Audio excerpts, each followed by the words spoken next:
Kedutaan Besar Jepang memulangkan warga negara mereka yang ada di Indonesia sebagai respon dari angka COVID yang makin tak terkendali. Jurnalis Kompas TV Francisco Donasiano akan mengulasnya pagi ini. Francisco, jadi sebenarnya ini pemulangan yang dilakukan oleh Kedutaan Besar untuk warganya, warga Jepang di Indonesia.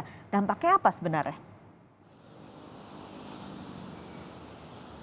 Kalau melihat pada dampaknya terkait pemulangan atau kepulangan warga negara Jepang pada khususnya ke negeri matahari tersebut, Pascalis dan juga saudara, berdampak pada okupansi dari sektor, dalam hari ini ada sektor properti atau lebih tepat, lebih spesifiknya lagi pada subsektor apartemen sewa baik itu servis ataupun juga non servis, khusus ya di daerah Central Business District Jakarta seperti contohnya Sudirman, Tamrin, kemudian Pondok Indah dan juga Gandaria, Pascalis.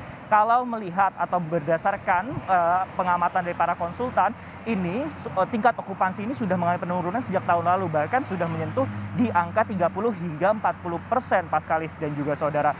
Dengan adanya penurunan ini tidak hanya warga negara Jepang saja Pascalis, namun berikutnya kalau berdasarkan informasi yang kemudian kami kumpulkan, ada juga dari pebisnis bahkan ekspatriat dari Taiwan juga sudah melakukan pemesanan untuk kembali ke negara asalnya per tanggal 28 Juli mendatang. Di mana kalau berdasarkan kalau untuk negara Taiwan sendiri mencatat dari tanggal 6 hingga 12 Juli sudah ada 72 orang warga Taiwan kemudian positif COVID-19 dan sudah bertambah kemudian 4 warga Taiwan yang terpapar COVID-19.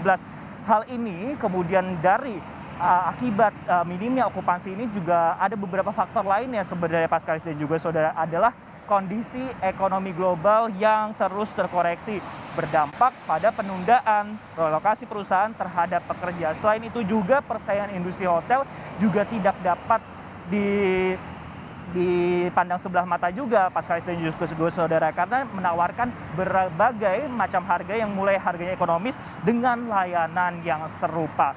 Pascalis, lantas sebenarnya ada apa dengan warga negara Jepang yang kemudian pulang ke negaranya tersebut? Kalau berdasarkan dari keterangan Duta Besar Jepang untuk Indonesia yaitu Kanasu Kenji menjelaskan bahwa salah satu faktor utama adalah sulitnya mendapatkan akses vaksinasi terhadap warga negara Jepang. Mengingat bahwa per tanggal 1 Juli maksud kami adalah 1 Agustus mendatang, pemerintah Jepang ini sudah mempersiapkan untuk program vaksinasi terhadap masyarakat ya. Kalau selain itu juga memang ada sejumlah faktor lain seperti adalah lonjakan kasus COVID-19 di tanah air. Melihat pada paparan data dari covid19.go.id sebenarnya Pascalis dan juga saudara kembali mencetak rekor baru untuk kasus COVID di tanah air yaitu sebanyak 6.757 penambahan kasus COVID-19 dibandingkan dengan hari sebelumnya. Namun menurut Menteri Kesehatan sebenarnya Pascalis dan juga saudara, tingginya jumlah pertambahan kasus COVID-19 di Indonesia atau di tanah air ini disebabkan oleh masifnya tracing yang dilakukan oleh pemerintah dan juga data yang baru saja terakumulasi oleh Kementerian Kesehatan. Faktor lain tadi sudah disebutkan adalah faktor vaksin, kemudian adalah faktor tingginya lonjakan COVID-19.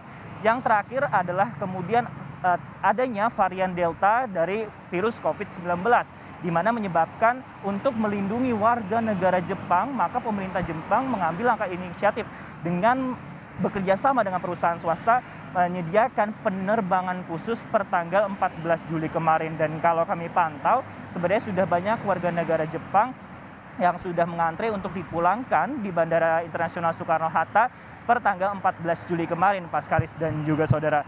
Dan kalau kita lihat untuk vaksin sendiri, kan tadi juga sudah disebutkan masalah vaksin di Indonesia sendiri sebenarnya bagaimana gambaran vaksinnya.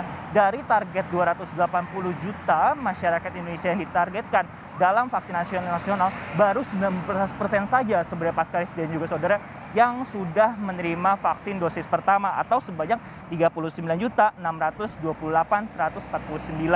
Dan kalau kita melihat juga dengan adanya pemulangan ini, selain berdampak pada okupansi, ditambah pada kalau kita melihat tidak hanya Jepang saja kemudian Taiwan. Berikutnya informasi yang didapatkan bahkan warga negara Vietnam dari Kedutaan Besar Vietnam di Indonesia sudah akan berencana akan memulangkan sejumlah warga negaranya dan membuka pendaftaran hingga 23 Juli.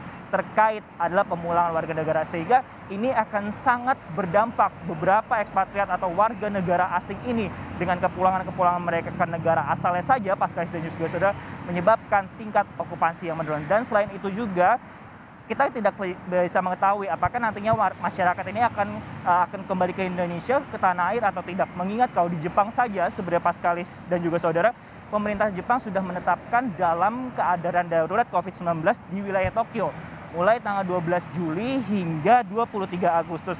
Dan selain itu juga informasi yang kami dapatkan nantinya pada tanggal 23 Juli hingga 18 Agustus, mengingat bahwa Jepang menjadi tuan rumah dari Olimpiade juga, namun tanpa menonton. Karena di Jepang sendiri sekarang sedang mengalami peningkatan kasus, yaitu sudah tercatat ada 800.000 kasus dengan 14.000 angka kematian. Paskalis.